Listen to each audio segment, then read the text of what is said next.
Hello বন্ধুরা, তোমার জন্য আজকে নতুন আরেকটা ভিডিও নিয়ে চলে আসছি। আমার হাতে যে সেটটা প্রবলেম নিয়ে আসছে, এই সেটটা হচ্ছে সিম্ফনি ইনোভা 10। এই সেটটাতে চার্জ জমে না, সেটাতে কোনোভাবেই চার্জ জমতেছে না। তো চেষ্টা করতেছি, দেখি সেটার কী প্রবলেম হয়েছে সেটা আগে দেখার জন্য, দেন তারপরে সেটার প্রবলেমটা সলিউশন করব।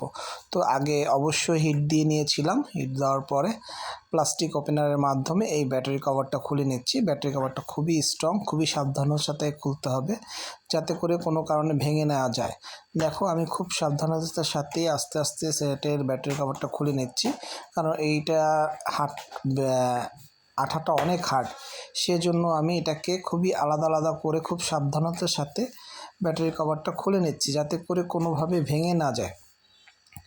কারণ কাস্টমার আমার কাছে নিয়ে আসছে তার প্রবলেম সলিউশন করার জন্য। যদি আমি এখন এটা আমার অসাবধানতার কারণে ভেঙে ফেলি তাহলে তো কাস্টমারের জন্য ক্ষতি হয়ে যাবে। তো অলরেডি আমি ব্যাটারি কভারটা খুলে ফেললাম। এবার আমি এটার প্রথমত নিচের পার্টটা খুলতেছি স্ক্রু দেখার জন্য যে নতুন একটা সাব পিসিবি দিলে চার্জটা হয়ে যায় কিনা। যদি নতুন একটা সাব পিসিবি বা লজিক বোর্ড দিয়ে দিই, যদি হয়ে যায় তাহলে তার এটার অন্য দিকটা দেখা দরকার নেই। বাট যেহেতু এটা প্রথম, তাই আমি নিচের দিকটাই আগে খুলে দেখতেছি যে সাব পিসিবি লাগালে হয়ে যায় কিনা। দেখো, আমি অলরেডি খুলে ফেলেছি।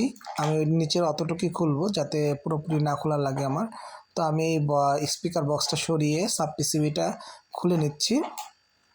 সাব পিসিবিটা খুলে নতুন একটা সাব পিসিবি লাগিয়ে দেন চেক করব যে প্রবলেম সলভ হয়ে যায় কিনা। এই যে অলরেডি আমি একটা সাব পিসিবি খুলে নতুন একটা সাব পিসিবি লাগিয়ে দিচ্ছি।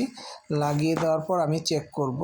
তো এটার একটা আরএফ কেবলটা ছিল, সেই আরএফ কেবল নেটওয়ার্ক কেবলটা আমি লাগিয়ে দিচ্ছি।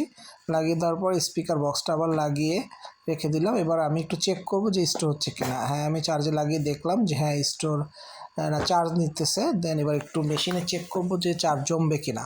তো আমি কেবলটা লাগিয়ে চেক করতেছি যে হ্যাঁ, দেখলাম চার্জ জমে যাবে। তো আমার কাজটা অলরেডি কমপ্লিট হয়ে গিয়েছে।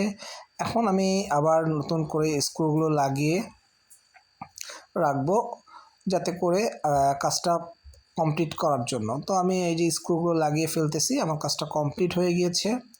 দেন খুব সহজেই এই সলিউশনটা কিন্তু করে ফেলতে পারতাম।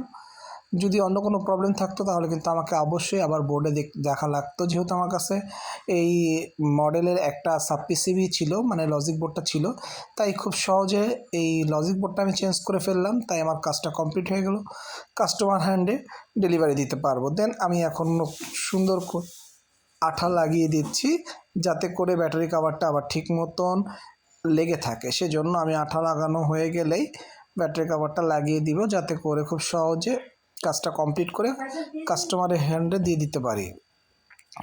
তো সেটাই করতেছি। দেখো, আমি সুন্দরভাবে আঠাগুলো লাগিয়ে দিলাম। আঠা লাগানোর পরে ব্যাটারি কভারটা লাগিয়ে দিয়ে এটাকে খুব সুন্দর করে রাবার মেরে দিব যাতে আঠাটা খুব সুন্দর করে ব্যাক কভারের সাথে বসে যায়, যাতে কোনো কারণে প্রবলেম না হয়। সো এভাবে অবশ্যই কাজ করবে। ভালো থাকবে।